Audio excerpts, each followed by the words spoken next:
Here is our quick visit at the Palawan Wildlife Rescue and Conservation Center in Puerto Princesa.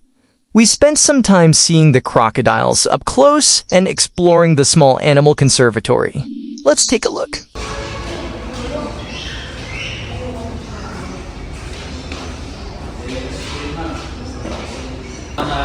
Davao, Cebu, Tarlac, Rizal, meron din po yan sa Antipolo. Grabe, laki lang yan, no? Oo nga eh. Siguro po, may burger din po kasi. Kung pasok may siya may po.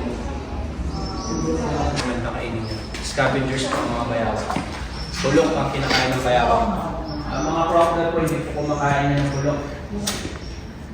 Ang pinapakain po natin dyan dito ay any kind of fish or chicken and beef. Raw meat naman po naman, hindi naman po buhay.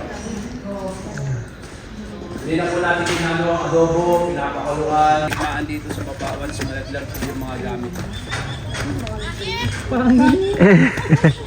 Mga nahuli na yun. Matuwa po kayo ng dalawang linya para makakit po yung mga tao sa nito. Make your place.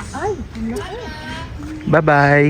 Like for example, ito pong nasa right side nyo, si Aklan po yan. Galing po talaga siya sa probinsya ng Aklan.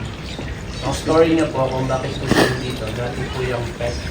Alaga po ng isang former governor ng Aklan. Nakatake po siya ng fisherman.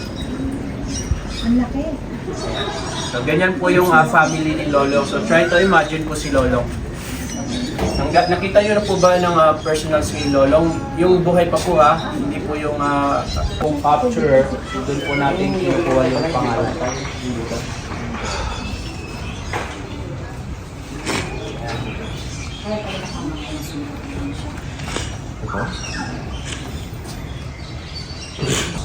Yan din po kalaking hawakan niya. Ay, sampay sa balikan. Sakay po Paripan na lang. Ano pa nung giling mo rin sila na Maliit lang po. Ito po na dito sa unahan.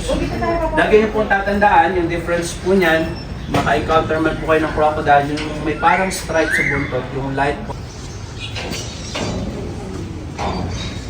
Yan, ito po nasa unahan, galing po ito sa Tawi-Tawi, ito po yung data niyo support. Wait.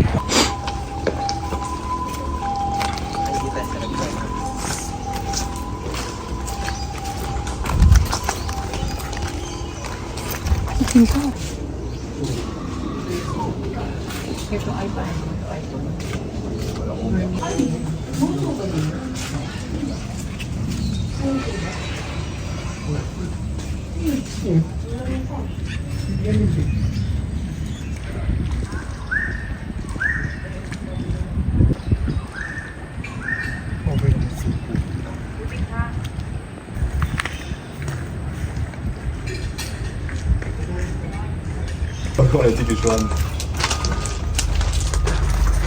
You can also take a picture with this baby crocodile with minimal fee.